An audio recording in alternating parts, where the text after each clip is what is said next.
Bismillahirrahmanirrahim. Assalamu alaikum dear students. I am Mohsin Munawwar, your biology teacher for MD CAT session. आज के इस lecture में हम full length paper यानी FLP number 7 discuss करेंगे, जिसका सिलेबस UHS का कंप्लीट सिलेबस है। तो टेस्ट की डिस्कशन के लिए चलते हैं बोर्ड की तरफ। क्वेश्चन नंबर 1 है जी, perhaps the most distinctive feature of prokaryotic cell is its alpha cell membrane, beta mesosomes, Charlie plasmids and delta cell wall. तो actually most distinctive feature of prokaryotic cell की जब हम बात करते हैं तो that is about the composition of cell wall. Cell wall की composition देखें तो प्लांट सेल और फंगल सेल या जो बैक्टीरियल सेल है उसमें डिफरेंट कंपोजिशन होती है। जैसा कि बैक्टीरियल सेल वॉल में पेप्टाइडोग्लाइकन या इसी को म्यूरिन का नाम दिया जाता है, और प्लांट सेल में सेलुलोज और फंगल सेल में काइटिन, जबकि एनिमल सेल में सेल वॉल एब्सेंट होती है। तो यहां पे हमें मोस्ट डिस्टिंक्टिव फीचर की बात की जब हम कंपैरिजन ऑफ प्रोकैरियोटिक और यूकैरियोटिक सेल का डिफरेंस या कंपैरिजन पढ़ते हैं तो उसमें यह बात कही गई कि most distinctive feature of the prokaryotic cell is its cell wall composition. So right option will be delta. Question number 2, it is the main constituent of cell walls of plants and is highly insoluble in water. अब दो basic points बताए गए, एक तो हमें वो molecule ढूंढना है जो कि इनसॉल्युबल इन वाटर है, और दूसरे नंबर पर constituent of plant cell wall है। तो हम जानते हैं प्लांट सेल वॉल का जो कॉन्स्टिट्यूएंट होता है that is main component is cellulose, so beta will be the right option. अब देखिए जो एनिमल स्टार्च है ग्लाइकोजन, ये स्टोरेज मॉलिक्यूल है एनिमल्स का जो कि इनसॉल्युबल इन वाटर तो होता है लेकिन सेल वॉल का कंपोनेंट नहीं है। तो कीवर्ड हमारे पास होगा constituent of cell wall, so right option will be beta. Question number 3, cell wall structure of a cell of unknown origin was studied and found to contain polysaccharide chain linked with short chain of amino acid. अब polysaccharide chain है और उसके साथ short linked amino acid chain है, मतलब peptidoglycan है। What do you think it can be? अब हमें सेल चूज करना है कि पेप्टाइडोग्लाइकन किसकी सेल वॉल का कंपोनेंट हो सकता है। म्यूकस सेल, ये एनिमल का सेल होता है, इसके पास सेल वॉल नहीं होती। बीटा फंगल सेल, इसके पास काइटिन की सेल वॉल होती है। चार्ली अल्गल सेल, इनमें कुछ अल्गल सेल ऐसे हैं जिनमें सेलुलोजिक सेल वॉल होती है, और डेल्टा में bacterial cell, that is the most appropriate answer जिसमें हम कहते हैं पेप्टाइडोग्लाइकन जो है वो बनी होती है। तो अननोन ओरिजिन का अगर सेल हो हमारे पास तो उसके अगर हमें ये फीचर्स मिले जिसमें पेप्टाइडोग्लाइकन सेल वॉल का हो तो हम ये आसानी से डिटरमिन कर सकते हैं that is a bacterial cell, so right option will be delta. Question number 4, pick up double membranous organelle alpha golgi apparatus, beta chloroplast, charlie lysosome and delta nucleolus। तो हम जानते हैं जो ऑर्गेनल्स हैं वो तीन किस्म के हो सकते हैं। नॉन मेम्ब्रेनस हो सकते हैं, जैसे गिवन ऑप्शन में से अगर नॉन मेम्ब्रेनस पूछा जाए तो nucleolus that will be the structure which is present inside the nucleus और highly darkly stained region within the nucleus होता है, जिसको हम कहते हैं न्यूक्लियोलस। अगर हमें कहा जाए कि सिंगल मेम्ब्रेनस या यूनी मेम्ब्रेनस कौन से हैं तो लाइसोसोम और गोल्जी apparatus ये दोनों जो हैं वो यूनी मेम्ब्रेनस हैं, जबकि क्लोरोप्लास्ट, माइटोकॉन्ड्रिया और न्यूक्लियस ये ऐसे ऑर्गेनल हैं सेल के अंदर जो कि डबल मेम्ब्रेनस या बायमेम्ब्रेनस कंसीडर किए जाते हैं। सो क्लोरोप्लास्ट यहां पे ऐसा ऑर्गेनल होगा जो कि डबल मेम्ब्रेनस कहलाएगा।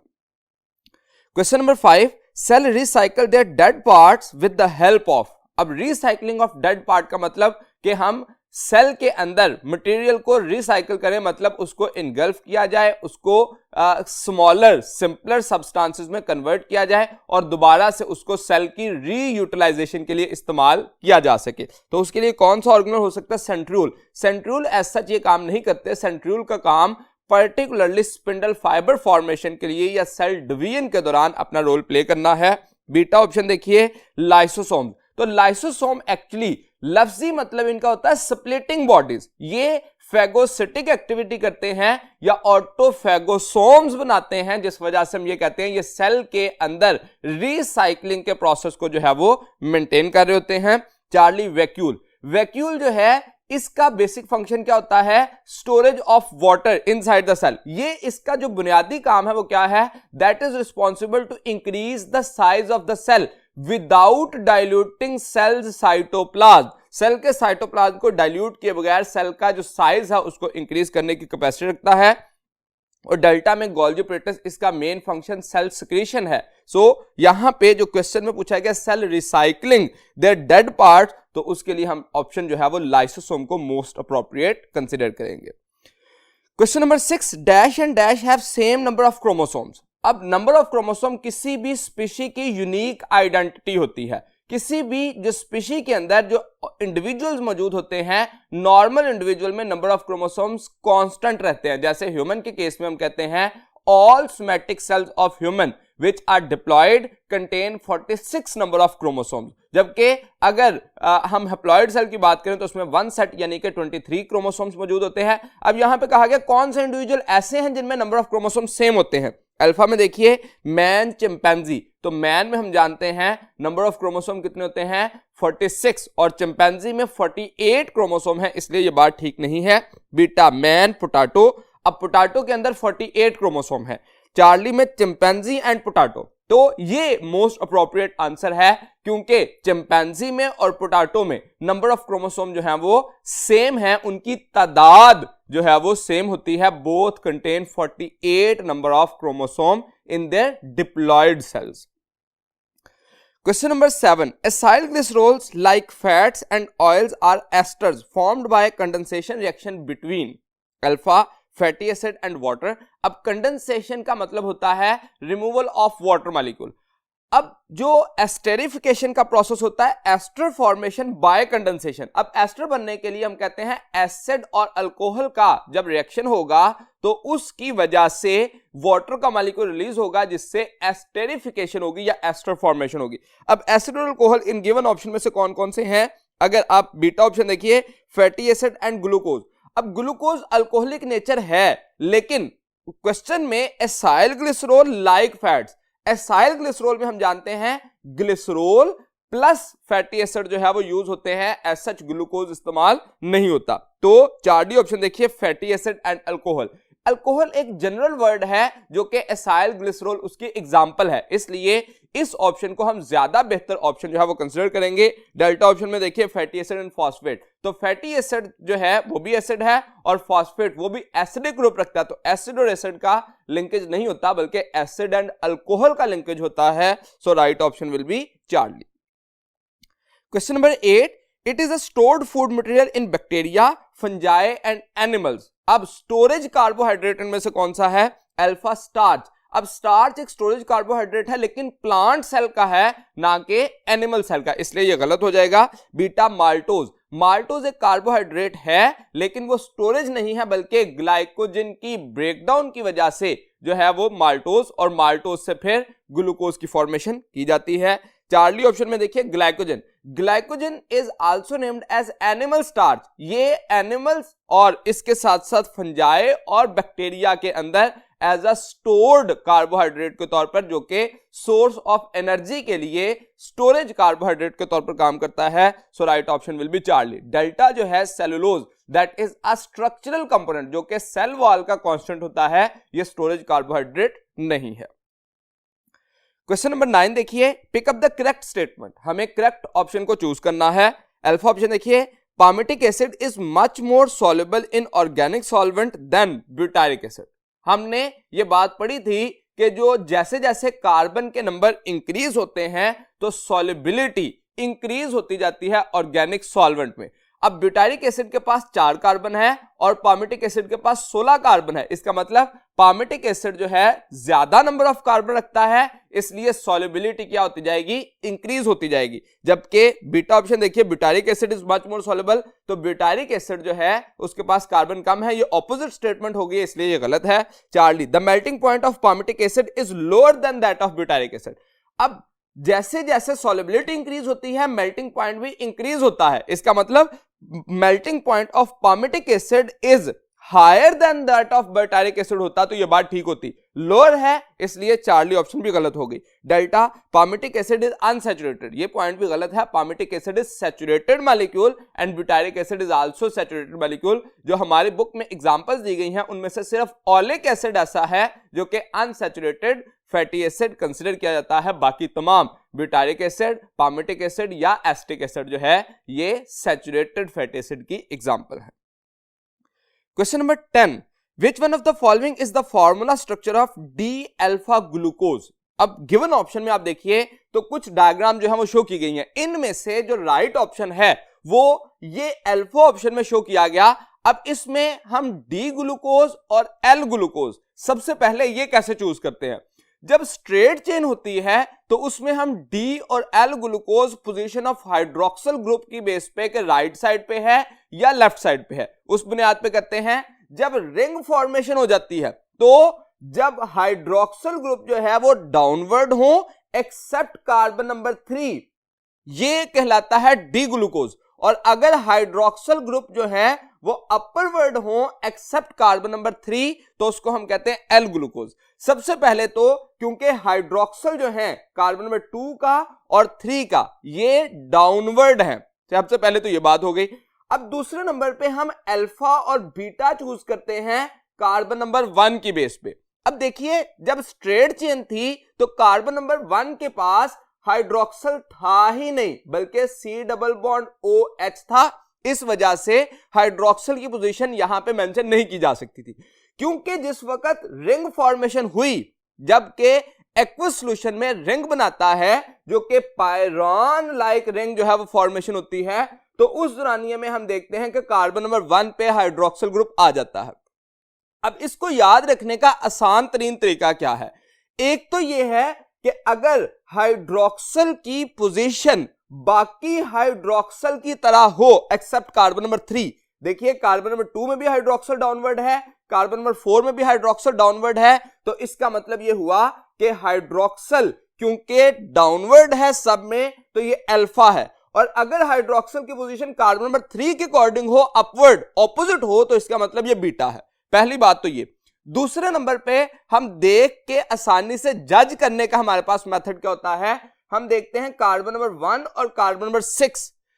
अगर कार्बन नंबर 6 पर जो CH2OH है वो क्योंकि अपवर्ड है और कार्बन का यहां पे भी हाइड्रोक्सिल अपवर्ड हो तो इसका मतलब ये बीटा होता है, और अगर इस कार्बन के ऑपोजिट लोकेशन हो हाइड्रोक्सिल की तो हम उसको अल्फा कहते हैं। ये देख के पहचानने का मेथड है। जो मैंने पहले मेथड बताया वो साइंटिफिकली यूज किया जाता है, लेकिन अगर हम आसानी से याद रखने के लिए अगर करें तो हम इस हाइड्रोक्सिल की इसके साथ पोजीशन को मैच कर सकते हैं। वरना याद रखिए कि हम ये देखते हैं कि कार्बन नंबर 1 का हाइड्रोक्सिल बाकी हाइड्रोक्सिल की अगर उसी पोजीशन में हो एक्सेप्ट कार्बन नंबर 3 तो हम उसको कहते हैं अल्फा, और अगर बाकी कार्बन के ऑपोजिट हो जाए एक्सेप्ट कार्बन नंबर 3 यानी कि कार्बन नंबर 3 की तरह हो जाए तो उसको हम कहते हैं बीटा। तो इन गिवन ऑप्शन में अल्फा ऑप्शन जो है वो डी अल्फा ग्लूकोज या ग्लूकोपाइरानोज जो कि रिंग फॉर्म को नाम दिया जाता है,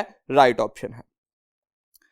Question number 11. If 5 micrometer size object is observed under light microscope using 5x eyepiece and 10x objective, its magnified image size will be.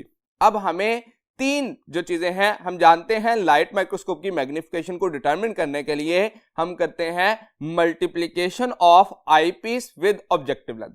इसका मतलब यह हुआ कि जब हमने मैग्निफिकेशन को देखा तो 5x को मल्टीप्लाई किया 10x के साथ तो 50x वैल्यू आ गई multiplication of the light microscope की या मैग्निफिकेशन ऑफ लाइट माइक्रोस्कोप की। अब हमारे पास साइज ऑफ ऑब्जेक्ट 5 माइक्रोमीटर है तो इसका मतलब 50 के साथ इसको मल्टीप्लाई किया जाएगा, यानी कि तीनों वैल्यूज को मल्टीप्लाई किया जाएगा और उसकी वजह से हमारे पास वैल्यू आएगी दैट विल बी 250 माइक्रोमीटर। अब अगर ये वैल्यू चेंज की जाए या ये वैल्यू चेंज की जाए या ये चेंज की जाए, तीनों में से कोई भी चेंज की जाए, हमारे पास जो फाइनल वैल्यू आनी है इन तीनों वैल्यूज की मल्टीप्लीकेशन होगी। So right option will be 250 micrometer alpha.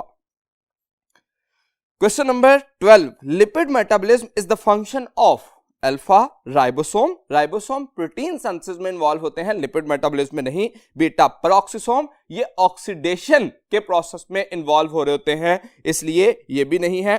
Charlie rough endoplasmic reticulum, ये भी प्रोटीन सिंथेसिस में इन्वॉल्व होते हैं और उसके साथ साथ सेल शेप को मेंटेन करने में समवट इनका रोल है। और डेल्टा ऑप्शन देखिए स्मूथ एंडोप्लाज्मिक रेटिकुलम। अब स्मूथ एंडोप्लाज्मिक रेटिकुलम ऐसा स्ट्रक्चर है जो कि drug detoxification, transport of material और तीसरे नंबर पर लिपिड मेटाबॉलिज्म में रिस्पॉन्सिबल होता है। So right option will be delta. Question number 13. The attachment of smaller and larger subunit of ribosomes is controlled by alpha mRNA, beta magnesium, Charlie ferric ion and delta tRNA. तो larger और smaller subunit कोई जो attachment है उसको जो है वो catalyse करता है या उस प्रोसेस को जो है मेंटेन करता है, that is a magnesium ion. So right option will be beta. Question number 14. A covalent bond linking two monosaccharide via an oxygen atom, that will be alpha peptide bond. Peptide bond सबसे पहले तो CN linkage होता है और amino acids के दरमियान होता है, मोनोसैकेराइड नहीं, इसलिए गलत हो गया। बीटा ग्लाइकोसिडिक, तो ग्लाइकोसिडिक बॉन्ड जो है वो दो कार्बोहाइड्रेट यानी कि दो मोनोसैकेराइड के दरमियान हम कहते हैं COC लिंकेज है। तो इसका मतलब ऑक्सीजन के जरिए जब लिंक्ड होगा तो उसको हम नाम देंगे अ ग्लाइकोसिडिक बॉन्ड, जबकि हाइड्रोजन बॉन्ड जो है वो सेकेंडरी नेचर में हेलिक्स ऑफ प्रोटीन को मेंटेन करने के लिए या डीएनए के अंदर दोनों स्ट्रैंड को एक दूसरे के साथ अटैच रखने के लिए, कंप्लीमेंट्री बेसिस को अटैच रखने के लिए इस्तेमाल होता है। और phosphodiester bond two adjacent nucleotides के दरमियान जो बॉन्ड होगा उसको फास्फोडाइस्टर बॉन्ड कंसिडर किया जाएगा। Question number 15. The acidic nature of the DNA is due to the, अब एसिडिक नेचर किस वजह से होती है? Alpha acidic nucleotide. अब जो न्यूक्लियोटाइड है उसके पास तीन कंपोनेंट होते हैं, एक राइबोस यानी कि पेंटोज शुगर है जो कि पॉजिटिव या नेगेटिव नहीं होती, दूसरे नंबर पे नाइट्रोजनस बेस और तीसरे नंबर पे फास्फोरिक एसिड। क्योंकि फास्फोरिक एसिड की वजह से न्यूक्लियोटाइड भी एसिडिक हो जाता है, यह राइट ऑप्शन कंसिडर किया जा सकता है। बाकी देखिए बीटा एसिडिक फॉस्फेट ग्रुप, ये ज्यादा क्लोज आंसर है एज कंपेयर टू न्यूक्लियोटाइड, क्योंकि न्यूक्लियोटाइड एक जनरल टर्म है, उसमें तीन कंपोनेंट हैं और तीनों कंपोनेंट में से फॉस्फेट नेगेटिवली चार्ज होता है। So that is more appropriate answer as compare to alpha. बाकी ऑप्शन देखिए एसिडिक डी का ऑक्सी राइबोज, अब डीऑक्सी राइबोज जो है वो एज सच एसिडिक या बेसिक नहीं होता। डेल्टा एसिडिक नाइट्रोजनस बेस, तो ये भी एसिडिक या बेसिक नहीं होती, एसिडिक नेचर जो है वो फॉस्फेट की होती है और उसी वजह से उसके ऊपर नेगेटिवली चार्ज होता है जो कि अल्टीमेटली डीएनए मॉलिक्यूल पर नेगेटिव चार्ज लाता है या एसिडिक नेचर प्रोवाइड करता है। Question number 16. Alpha helix and beta pleated sheets are examples of alpha primary protein, beta secondary protein, Charlie tertiary protein and delta quaternary protein. तो alpha helix and beta pleated sheets example है किसकी? Secondary protein में ये process जो है वो देखा जाता है, क्योंकि जब अल्फा हेलिक्स की फॉर्मेशन होती है तो एक्चुअली कार्बन नंबर 1 और 4 के दरमियान, जिसमें हम कहते हैं 3.6 अमीनो एसिड एक हेलिक्स में आते हैं, तो उनके दरमियान हाइड्रोजन बॉन्ड जो है वो बन जाता है और उस हाइड्रोजन बॉन्ड के बनने की वजह से हेलिक्स बन जाते हैं और pleated sheet, beta pleated sheet, beta turn की वजह से जो है वो फॉर्मेशन हो जाती है। इसमें हम इस तरह से अल्फा हेलिक्स देखते हैं और इस अल्फा हेलिक्स में जब कंप्लीट टर्न बनता है तो उस वजह से बीटा प्लेटेड शीट्स की फॉर्मेशन जो है हो जाती है, जिसके लिए हाइड्रोजन बॉन्ड जो है वो एक इंपॉर्टेंट एग्जांपल देखी जाती है जो कि सेकेंडरी प्रोटीन में होगी। So right option will be beta. Question number 17. When X-rays are passed through crystalline DNA it shows helix making one complete twist every alpha 2 nanometer, beta 3.4 nanometer, charlie 34 nanometer and delta 4 nanometer। तो actually जब हम x ray crystallisation के बाद एक DNA का turn देखते हैं, complete turn या ट्विस्ट देखते हैं, तो उसमें हम कहते हैं कि उसका जो साइज है या उसकी जो लेंथ है वो 3.4 नैनोमीटर या 34 एंगस्ट्रॉम हो सकती है। ये दोनों टर्म हमें पूछी जा सकती हैं। अब अगर टू कंप्लीमेंट्री बेस पेयर्स के दरमियान डिस्टेंस पूछा जाए तो वो 0.34 नैनोमीटर है, और अगर एक कंप्लीट टर्न पूछा जाए जिसके अंदर 10 बेस पेयर्स होते हैं तो उसमें 3.4 नैनोमीटर जो है वो राइट ऑप्शन होगा। So beta will be considered as a most appropriate answer. Question number 18. The mRNA of dash nucleotides will encode the genetic message of a protein of dash amino acids alpha 175 525।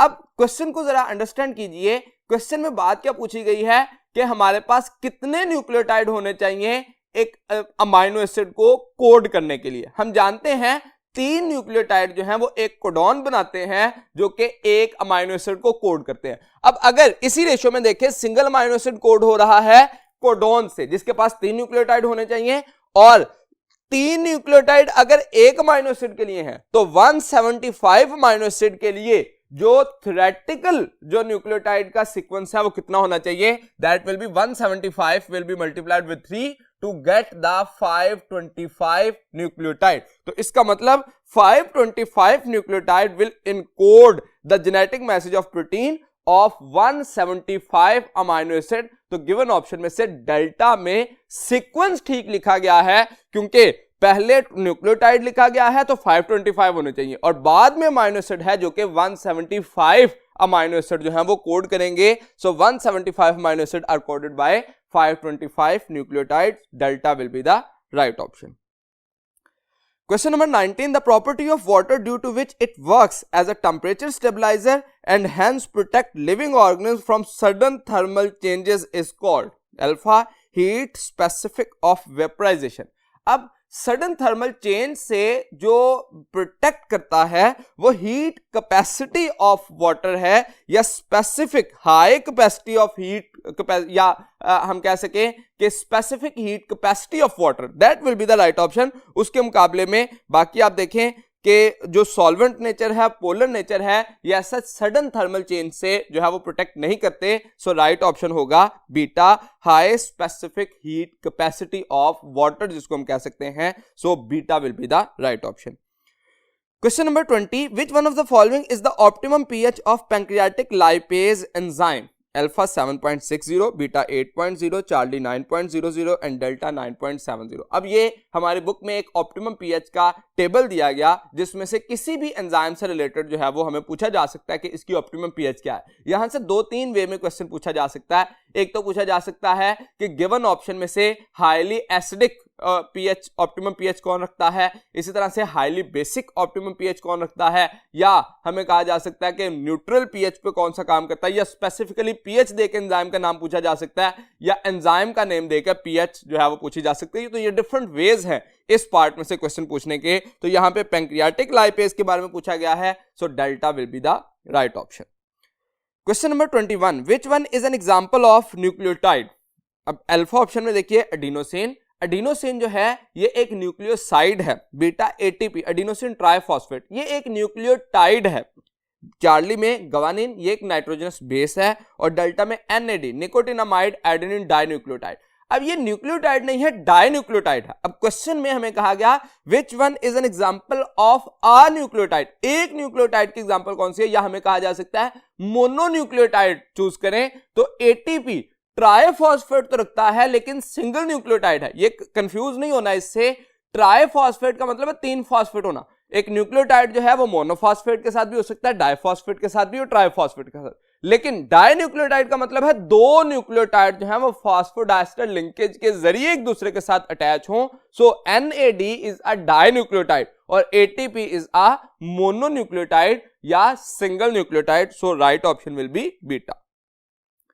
Question number 22. The type of RNA, ribonucleic acid, that encode information from DNA and is translated into corresponding protein structure, यानी कि amino acid sequence, alpha transfer RNA, beta ribosomal RNA, Charlie small nuclear RNA and delta messenger RNA। तो कौन सा जो ribonucleic acid है वो information encode करता है फ्रॉम DNA? तो DNA से जो RNA बनता है और RNA से प्रोटीन ट्रांसक्रिप्शन और ट्रांसलेशन प्रोसेस कहलाता है, और जिसके पास इंफॉर्मेशन होती है वो मैसेंजर आरएनए कहलाता है, because it takes the message from DNA to form a protein molecule. So right option will be delta.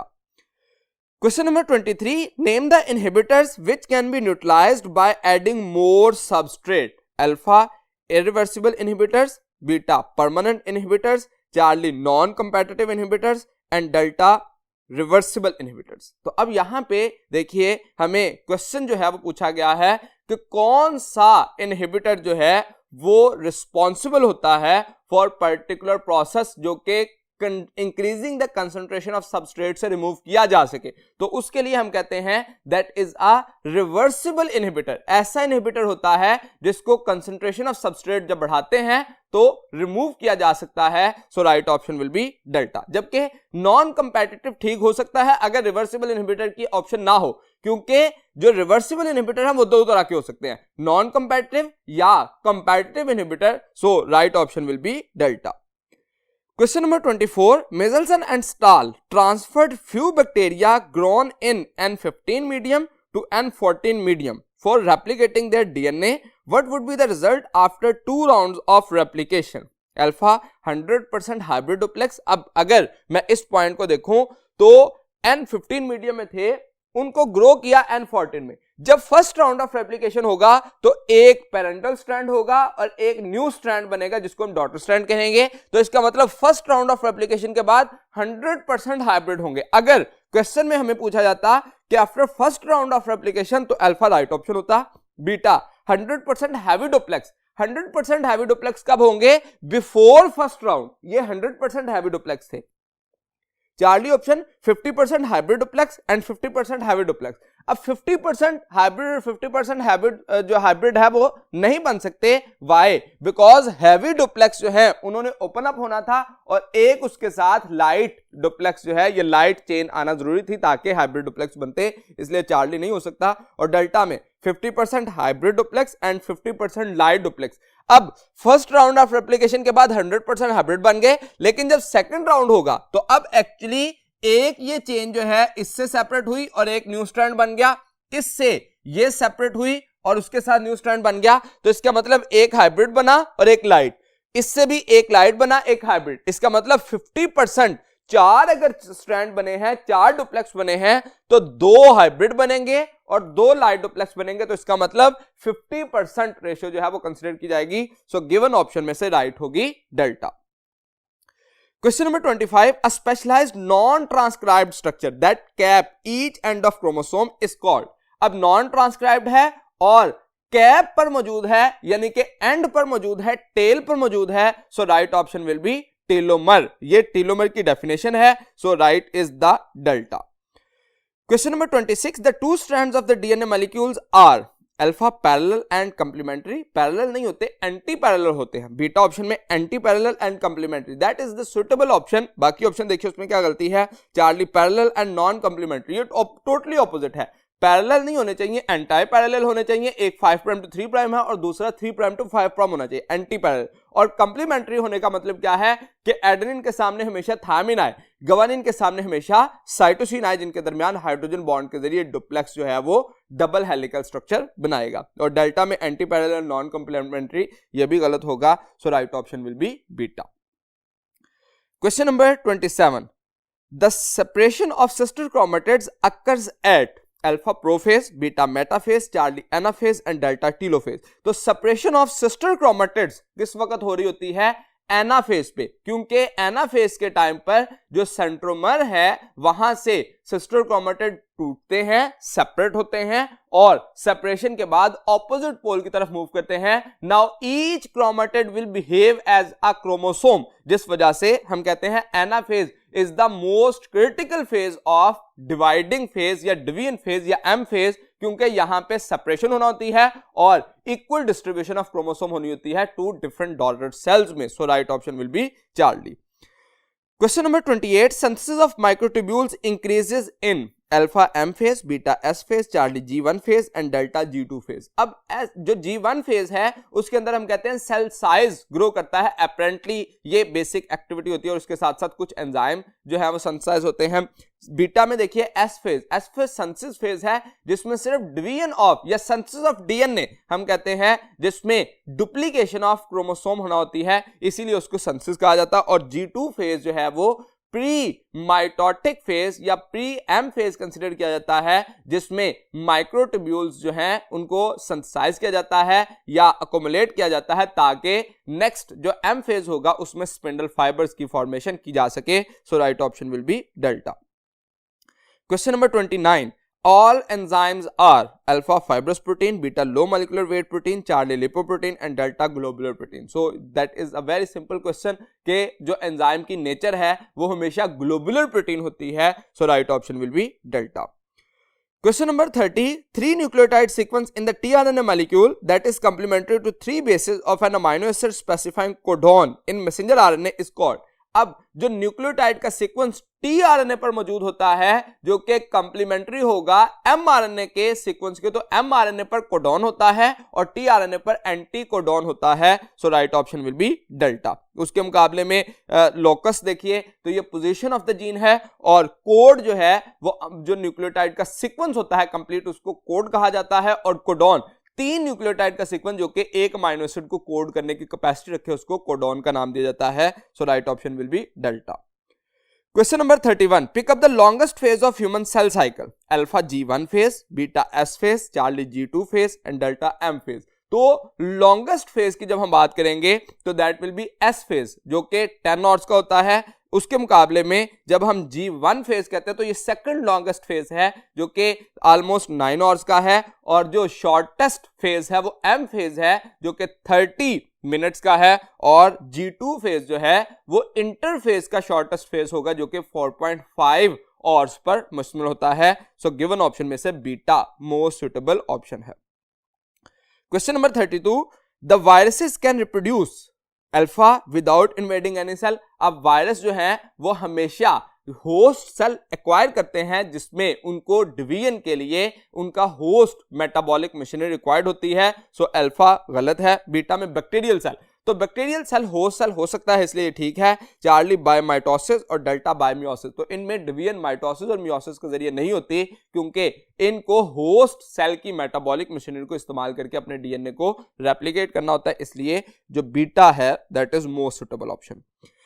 Question number 33. Pick up an independent evolutionary units. Alpha kingdom, beta phylum, charlie order and delta species. तो species इन given option में से independent evolutionary unit है. Why या कैसे independent evolutionary unit है? Actually जब हम स्पीशीज की बात करते हैं तो स्पीशीज एक नेचुरल यूनिट है, मैन मेड नहीं है. और उसके इंडिविजुअल जो हैं वो ऐसे ग्रुप ऑफ इंडिविजुअल होते हैं which can interbreed among themselves and reproduce to produce fertile offspring but remain reproductively isolated from all other such groups. अब reproductively isolated रहना ये उनका नेचुरल प्रोसेस है जिसकी वजह से वो एक इंडिपेंडेंट एवोल्यूशनरी यूनिट बना सकते हैं. So right option will be delta. Question number 34. Which one of the following consist of only RNA. Alpha prion, ये ओनली प्रोटीन है या इन्फेक्शियस प्रोटीन है. बीटा वायरस और चार्ली वायरियन, ये मिच्योर इन्फेक्शियस वायरस जो कि प्रोटीन और nucleic acid यानी कि न्यूक्लियोप्रोटीन पर मौजूद होते हैं या न्यूक्लियोकैप्सिड भी उसको नाम दिया जाता है. और डेल्टा में वायरॉइड, ये ओनली आरएनए पर मुश्तमिल होते हैं या इन्फेक्शियस आरएनए कहलाते हैं. So right option will be delta. अब वायरॉइड का लफ्ज हमारी बुक के अंदर कहीं ऐसा मेंशन नहीं है लेकिन ग्लॉसरी जो है लास्ट पे चैप्टर्स में नहीं है, ग्लॉसरी में जो है वो ये बात मेंशन की गई है कि वायरॉइड जो है वो आरएनए पर मुश्तमिल होते हैं.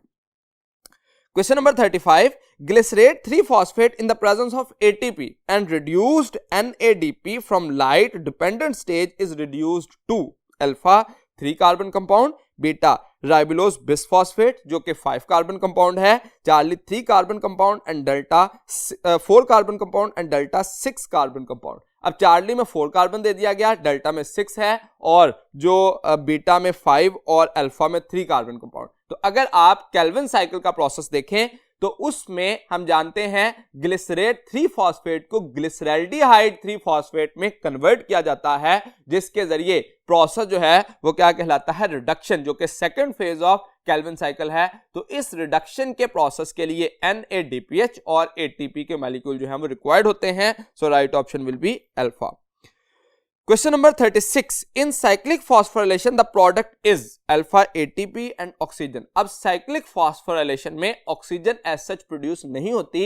इस प्रोसेस के दौरान जो नॉन साइक्लिक फॉस्फोरिलेशन है उसमें हम ये कहते हैं कि वाटर का मॉलिक्यूल जो है वो टूटता है, सेपरेट करता है, एट फोटोसिस्टम 2, तो इसलिए ये प्रोसेस जो है वो वहां पे नहीं देखा जाता। Beta ATP, NADPH and oxygen, तो NADPH जो है वो end of non cyclic phosphorylation पे हो रहा होता है, इसलिए ये भी बात गलत है।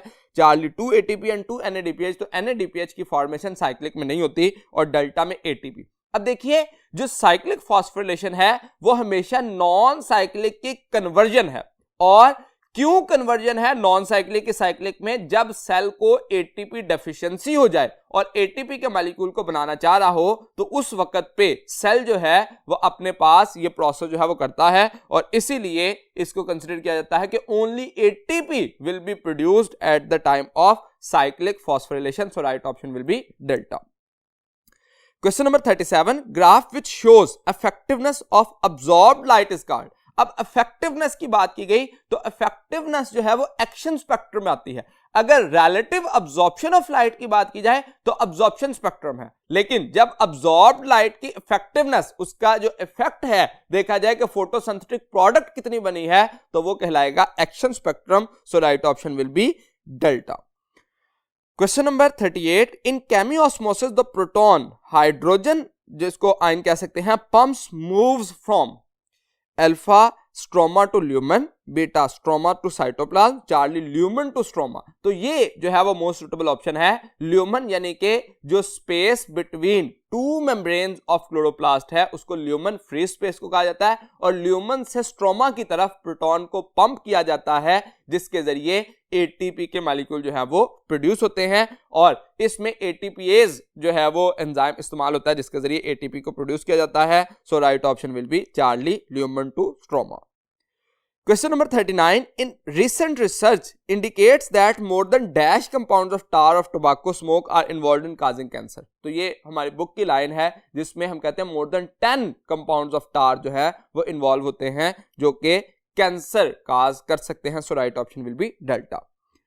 Question number 40, water and minerals moves down their concentration gradient through plasmodesmata to cell of cortex, endodermis, pericycle and the sap in the xylem cell. This is also known as the, अब question में keyword क्या है? That is through plasmodesmata, जो कि cytoplasmic junction होगा between two adjacent cell. तो जो cytoplasmic junction के जरिए मूवमेंट होती है that is called as a symplast pathway. उसके मुकाबले में हम एपोप्लास्ट पाथवे कहते हैं, that is between two adjacent cell. दो सेल्स के दरमियान में अगर सेल वॉल के दरमियान से अगर मूवमेंट हो रही है तो उसको हम कहते हैं एपोप्लास्ट पाथवे, लेकिन जब वैक्यूल के जरिए ट्रांसमिशन हो तो उसको हम कहते हैं वैक्यूलर पाथवे। तो यहां पे राइट ऑप्शन होगा अल्फा सिम्प्लास्ट पाथवे, जो कि टू एडजेसेंट सेल के साइटोप्लाज्म के जरिए मूवमेंट हो रही है या प्लाज्मोडेस्माटा के जरिए मूवमेंट हो रही है। So right option will be alpha.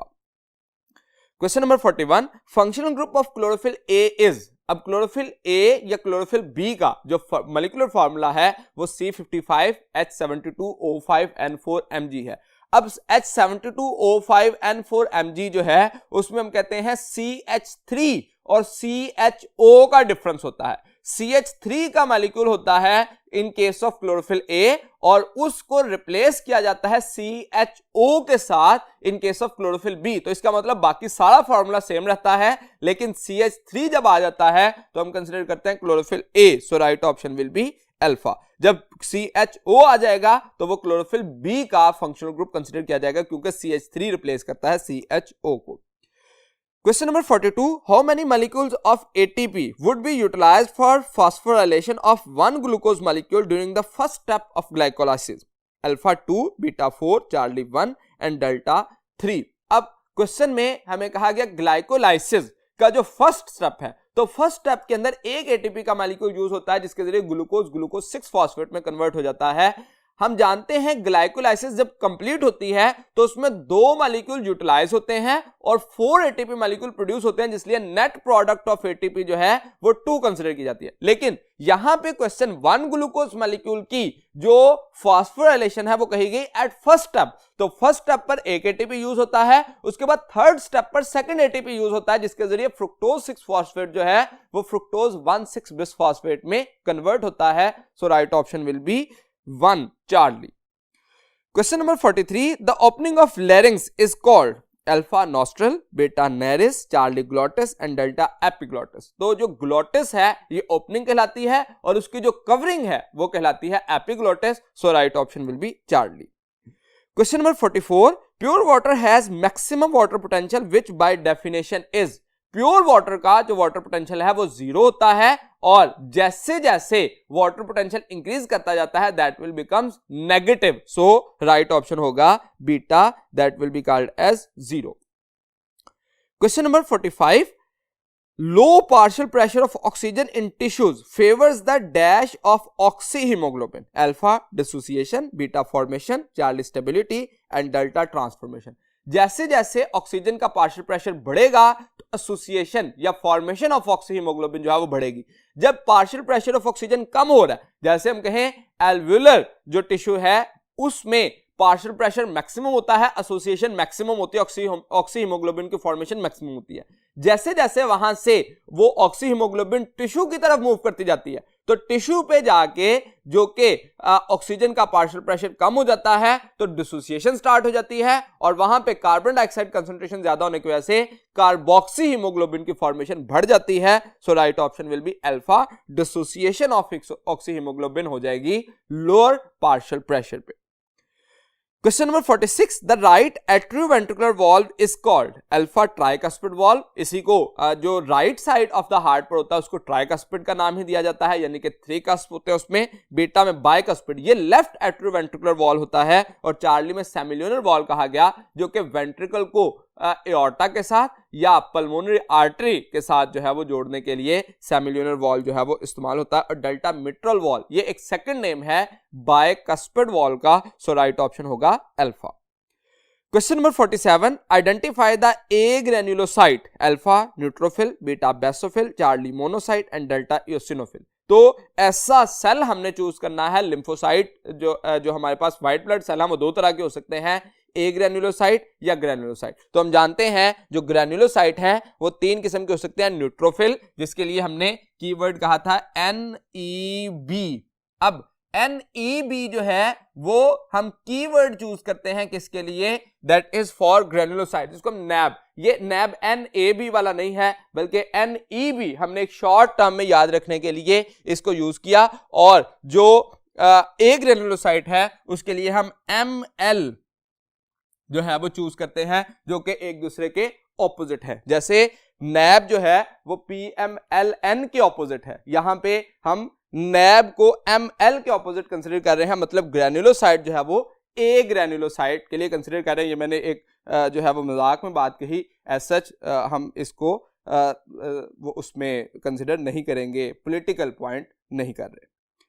Question number 48, in case of snake bites which immunity is produced. Alpha passive immunity, beta active immunity, Charlie inherited immunity and delta naturally induced immunity. तो question में snake bite का लफ्ज इस्तेमाल किया गया जो कि एक पैसिव इम्यूनाइजेशन के जरिए उसको ठीक किया जा सकता है, जबकि एक्टिव इम्यूनिटी में हम क्या करते हैं, वीकेंड और हाफ किल्ड एंटीजन बॉडी में ऐड करते हैं और जैसे वैक्सीनेशन की जाती है उस वैक्सीनेशन के दौरान हम वीकेंड और हाफ किल्ड एंटीजन को बॉडी में ऐड करते हैं ताकि जो डिफरेंट टाइप की प्रॉब्लम्स हैं, जैसे पोलियो के लिए हम वैक्सीनेशन करते हैं तो उसमें भी एंटीजन्स को जो वीकेंड और हाफ किल्ड एंटीजन है उनको इस्तेमाल किया जाता है। इसी तरह से जो वैक्सीनेशन का सबसे पहला प्रोसेस था जिसमें स्मॉल पॉक्स को जो है वो कवर किया गया वो भी एक्टिव इम्यूनिटी थी, लेकिन जब स्नेक बाइट के लिए या हेपेटाइटिस के लिए जो कि इन्फेक्शियस डिजीजेस हैं उनके लिए पैसिव इम्यूनाइजेशन का प्रोसेस इस्तेमाल किया जाता है। तो right option will be alpha.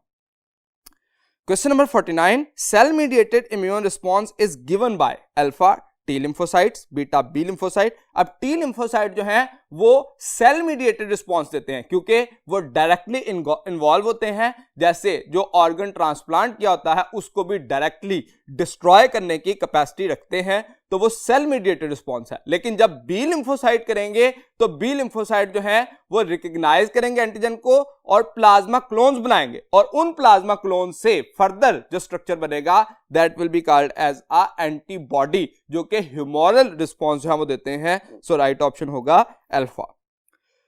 Question number 50, thermoregulation in human in range of alpha 36 to 40 degree, beta 37 to 39.9 degree centigrade, charlie 36.1 to 37.8। ये एक रेंज है, तो हमारी बुक में जो रेंज दी गई वो 36.1 मिनिमम और 37.8 मैक्सिमम रेंज जो है वो देखी जाती है। इस रेंज में बॉडी जो है वो थर्मोरेगुलेट करती है, क्योंकि इंटरनल कंडीशंस को माइनर फ्लक्चुएट करके मेंटेन किया जाता है, एडजस्ट किया जाता है according to the external environment. तो उस प्रोसेस के लिए अप्रोक्सीमेटली, अब हमें क्वेश्चन इसमें दूसरी तरह भी पूछा जा सकता है, कितनी फ्लक्चुएशन आ सकती है? तो फ्लक्चुएशन का रेंज जो है वो कितनी है?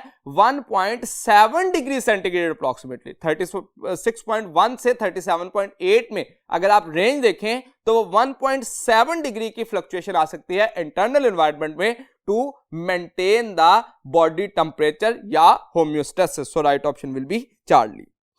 Question number 51. A central cavity of the kidney where urine is collected after filtration is known as alpha ureter. Ureter जो है वो डक्ट है, एज सच स्ट्रक्चर नहीं है, या हम उसको कैविटी नहीं कह सकते। Beta pelvis, with in the kidney बात की जा रही है तो इसलिए वो पेल्विस होगी, क्योंकि पेल्विस में यूरिन जो है वो ड्रॉप बाय ड्रॉप जो है वो पोर किया जाता है और वहां से यूरेटर के जरिए आता है यूरिनरी ब्लैडर में। तो urinary bladder outside the kidney, वो भी एक कैविटी है लेकिन आउटसाइड द किडनी है आफ्टर द यूरेटर। लेकिन जब इनसाइड द किडनी बात की जाएगी तो pelvis is the most suitable option, beta.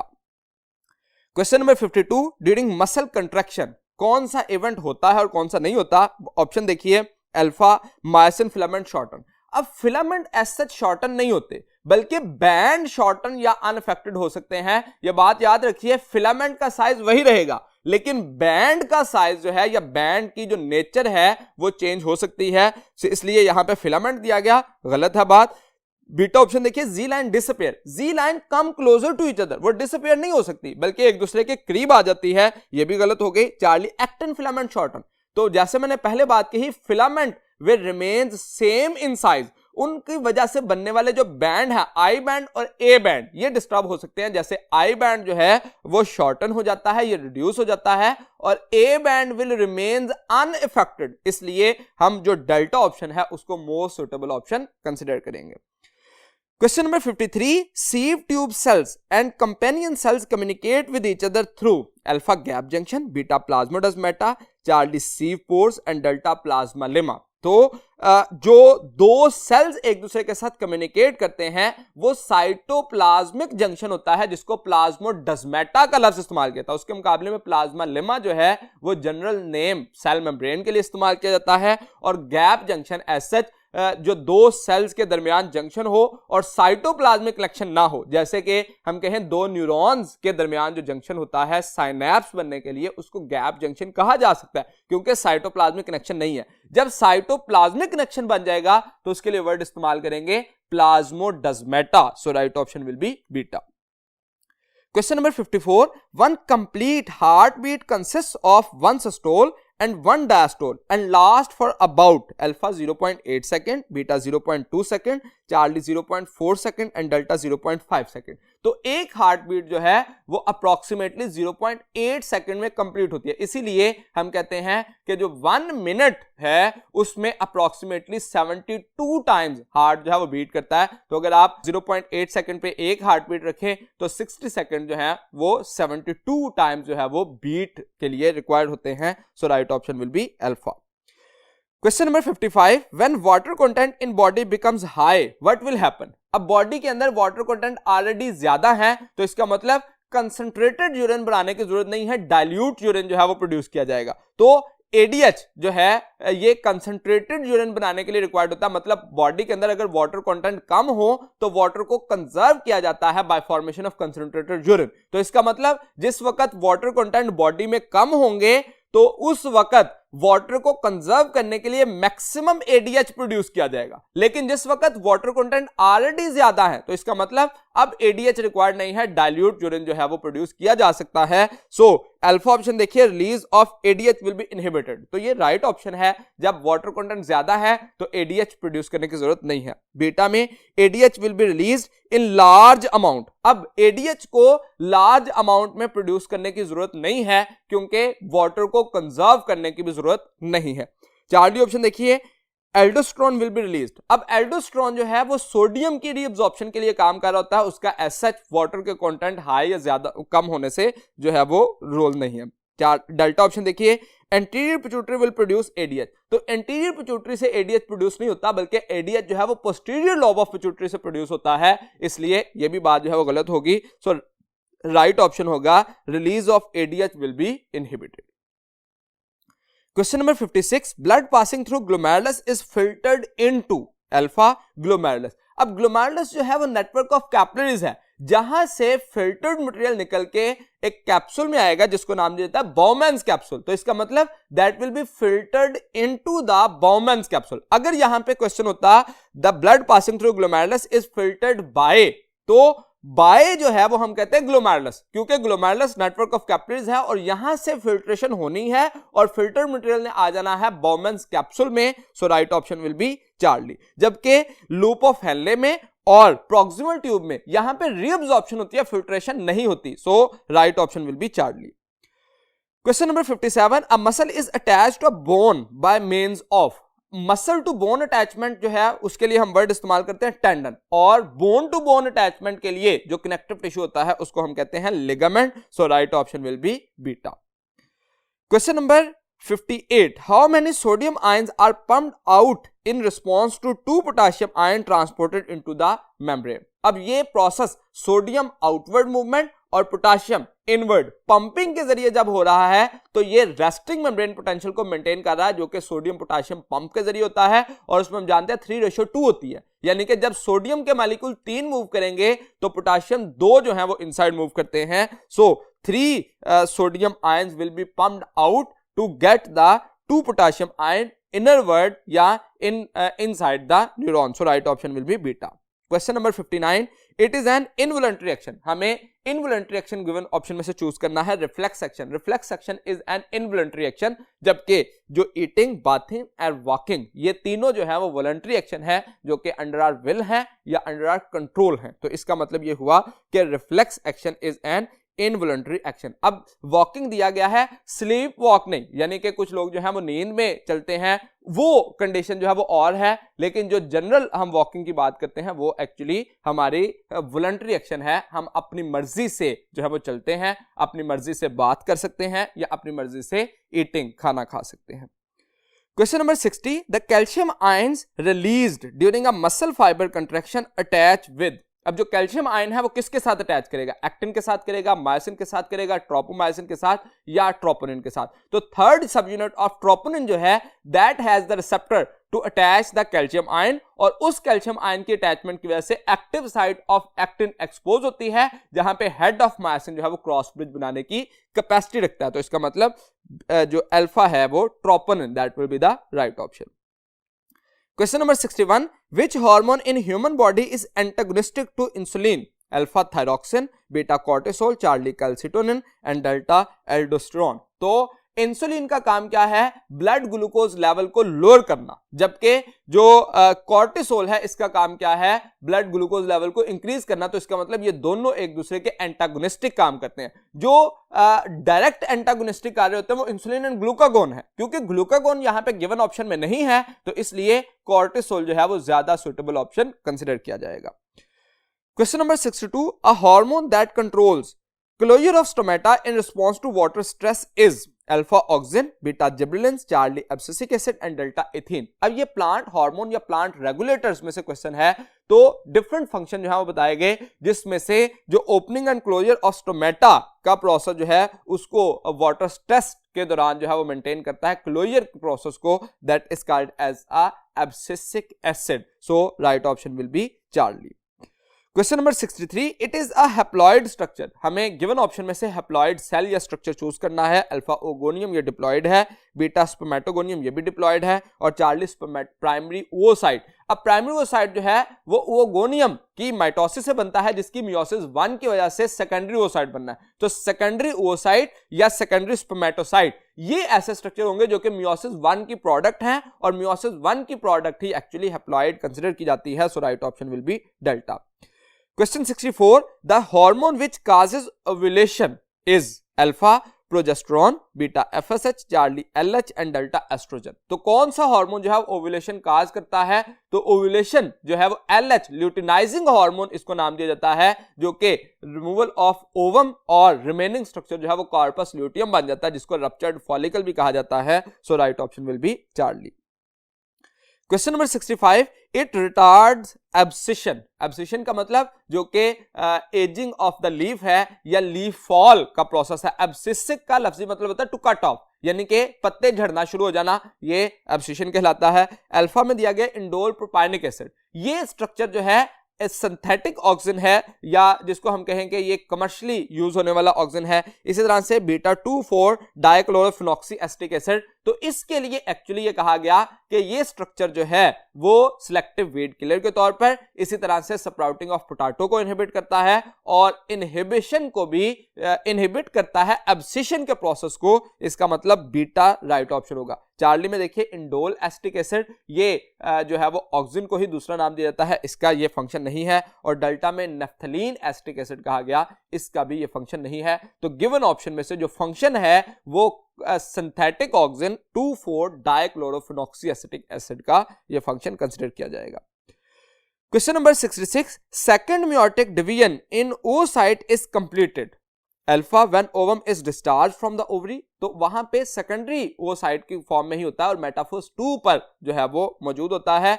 इसकी मेटाफेज 2 से मियोसिस 2 कंप्लीट होती है। जिस वक्त फर्टिलाइजेशन होगी तो इसका मतलब ये हुआ कि राइट आफ्टर ओव्यूलेशन फर्टिलाइजेशन नहीं हो जाती, वो प्रॉक्सिमल पार्ट ऑफ ओविडक्ट में जाकर फर्टिलाइजेशन होना होती है, इसलिए ये गलत हो गया बेटा। Before the onset of menstruation, तो मेंस्ट्रुएशन तो तब होनी है जब फर्टिलाइजेशन हुई नहीं, तो इसका मतलब ये भी गलत है। Charlie, when oocyte is fertilized by ovum, ये मोस्ट अप्रोप्रिएट आंसर कंसीडर किया जाएगा, क्योंकि जिस वक्त फर्टिलाइजेशन होगी तो फर्टिलाइजेशन के बाद सेकेंडरी oocyte जो है वो अपनी मेटाफेज 2 से निकल जाएगा और मियोसिस 2 का प्रोसेस कंप्लीट कर लेगा और सेकंड पोलर बॉडी उससे रिलीज हो जाएगी और वो फर्टिलाइज्ड एग या जाइगोट कहलाएगा, जिसकी फर्दर क्लीवेज स्टार्ट हो जाएगी।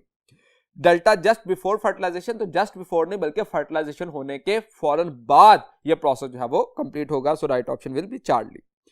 Question number 67, pick up an example of discontinuous variation. अब डिसकंटिन्यूअस में ऑब्वियस डिफरेंस होता है या डिस्क्रीट वैल्यूज जो है वो देखी जाती हैं। अल्फा में देखिए जेंडर, तो जेंडर या तो मेल हो सकता है या फीमेल हो सकता है, इसका मतलब डिस्क्रीट है वैल्यू। बीटा हाइट, हाइट जो है वो डिस्क्रीट नहीं है बल्कि ये कंटिन्यूअस वेरिएशन है, क्योंकि हम देखते हैं अप्रोक्सीमेटली 4 फीट हाइट से 7 फीट हाइट तक हमें वेरिएबल जो है वो वैल्यूज मिलती हैं और बाजुकात हमें 2 डिफरेंट इंडिविजुअल में जिनमें 1 इंच या इससे भी कम डिफरेंस होता है या 1 सेंटीमीटर या 1 मिलीमीटर तक इवन के हाइट में डिफरेंस होता है, जिसको हम आसानी से डिफरेंशिएट नहीं कर पाते। इसका मतलब वो कंटिन्यूअस वेरिएशन है। इसके साथ साथ चार्ली देखिए फुट लेंथ, ये भी कंटिन्यूअस वेरिएशन है और डेल्टा वेट, ये भी कंटिन्यूअस वेरिएशन है। हम देखते हैं 40 kg वेट से 100 प्लस तक वेट जो है वो हो सकता है और विद इन ग्राम्स डिफरेंस हो सकता है। इसका मतलब जो डिसकंटिन्यूअस वेरिएशन है that is a gender. Question number 68, chance of a cross over between 2 loci is directly proportional to their. अब क्रॉसिंग ओवर का प्रोसेस का चांस जो है वो किस पे डायरेक्टली प्रोपोर्शनल है? अल्फा थिकनेस, तो लोकस की थिकनेस एज सच नहीं होती बल्कि उसमें जीन का साइज जो है वो मैटर करता है। Beta width, Charlie length and delta distance, तो डिस्टेंस जो है वो 2 लोसाई के दरमियान ये डायरेक्टली प्रोपोर्शनल होता है क्रॉसओवर के, यानी कि जितना ज्यादा डिस्टेंस है उतना क्रॉसिंग ओवर का चांस ज्यादा है और जितना डिस्टेंस कम है क्रॉसओवर होने का चांस जो है वो उतना मिनिमम है। So right option will be delta, distance between 2 loci. Question number 69, the region on the chromosome at which genes are present is termed as alpha gene pool। gene pool जो है वो हम कहते हैं कि all the genes present in a population, उसको gene pool कहा जाता है। Beta locus, locus actually position को डिटरमिन करता है, पोजीशन ऑफ द जीन या अलील हम कह सकते हैं, that is called as a locus. Charlie gene and delta euchromatin, तो as such region on the chromosome at which gene is present, तो लोकेशन या पोजीशन को हम जीन या यूक्रोमेटिन नहीं कह सकते। Question number 70, in Hardy Weinberg theorem if the population of homozygotes are 16%, what will be the percentage of heterozygotes. अब देखिए टोटल पॉपुलेशन जो है वो 100% या इक्वल टू 1 होनी चाहिए।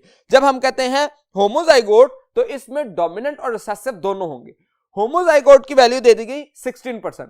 अब हमें टोटल परसेंटेज जो है वो टोटल पॉपुलेशन होनी चाहिए 100%। तो इसका मतलब अगर होमोजाइगोट 16% है तो 1 माइनस या 100 माइनस 16% जो है वो कंसीडर करेंगे 84%। सो इन दोनों का प्लस जो है वो 100% के इक्वल होना चाहिए, क्योंकि होमोजाइगोट में होमोजाइगस डोमिनेंट और होमोजाइगस रिसेसिव दोनों है, और हेट्रोजाइगोट में जो इंडिविजुअल जो है वो हेट्रोजाइगस कंडीशन रखते हैं वो कंसीडर किए जाएंगे। इसका मतलब 84% will be the heterozygote, beta will be the right option. Question number 71.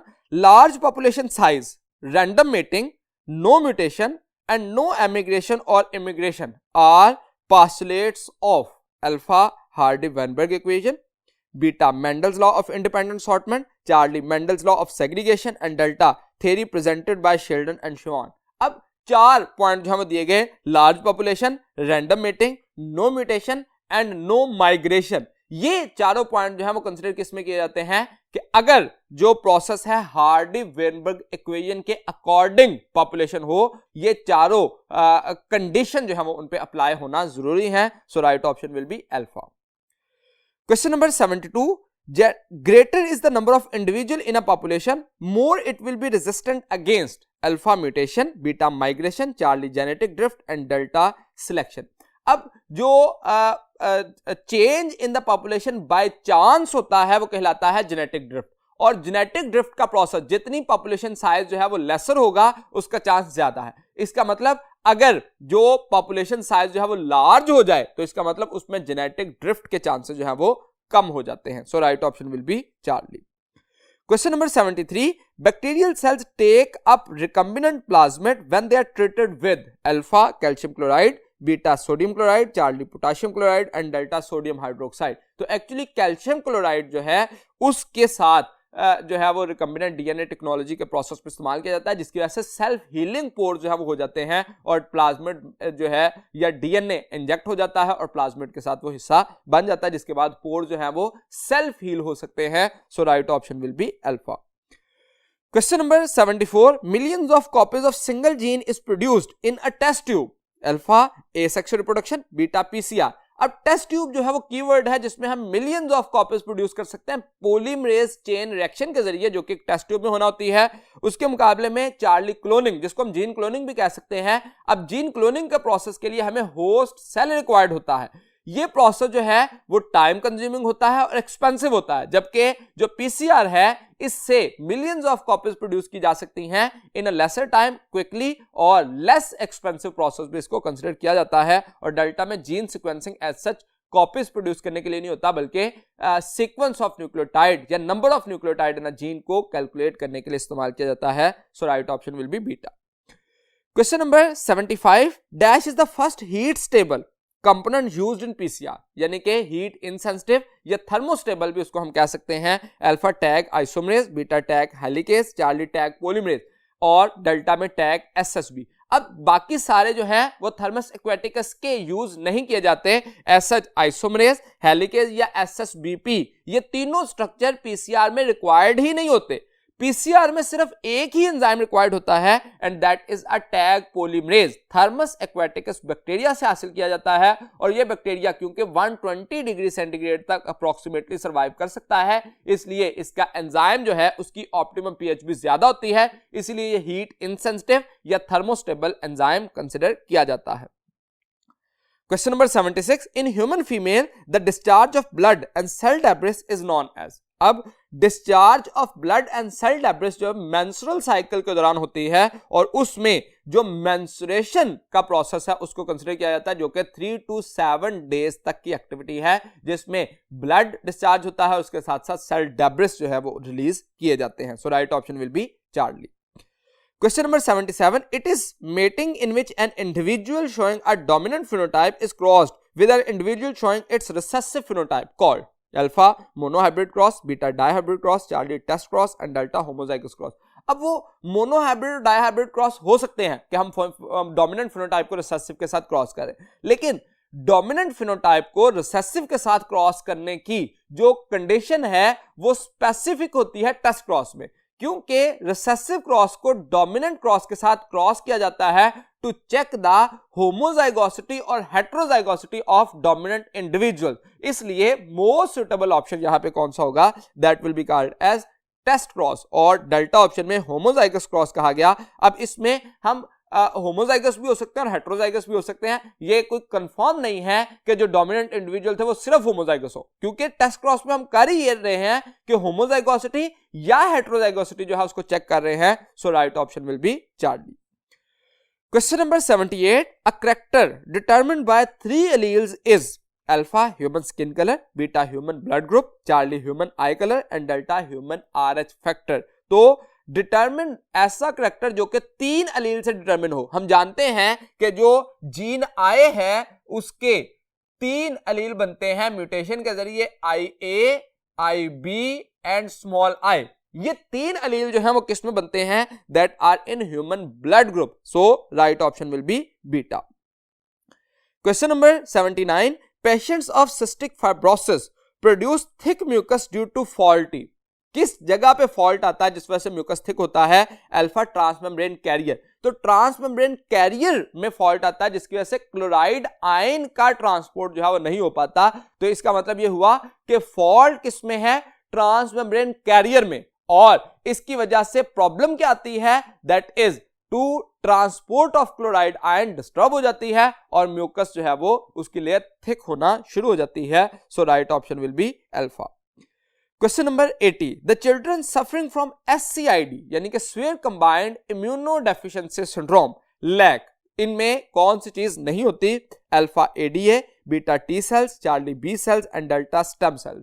तो इन चिल्ड्रंस में म्यूटेशन आती है जिसकी वजह से एंजाइम नहीं बनता जो कि एडिनोसिन डीअमाइनेज एंजाइम है जिसको ADA का नाम दिया जाता है, और इसकी वजह से मैच्योरेशन ऑफ T सेल्स नहीं होती। सो राइट ऑप्शन होगा अल्फा। ADA की वजह से इमेच्योर T सेल जो है वो मौजूद होंगे, ADA की एब्सेंस की वजह से इमेच्योर T सेल्स होंगे, जिस वजह से हम राइट ऑप्शन कंसीडर करेंगे अल्फा। यहां तक आज के हमारे टेस्ट की डिस्कशन कंप्लीट हुई। उम्मीद है कि मैं अपनी बात आपको समझाने में कामयाब रहा। अगले लेक्चर तक के लिए दीजिए इजाजत। अल्लाह हाफिज।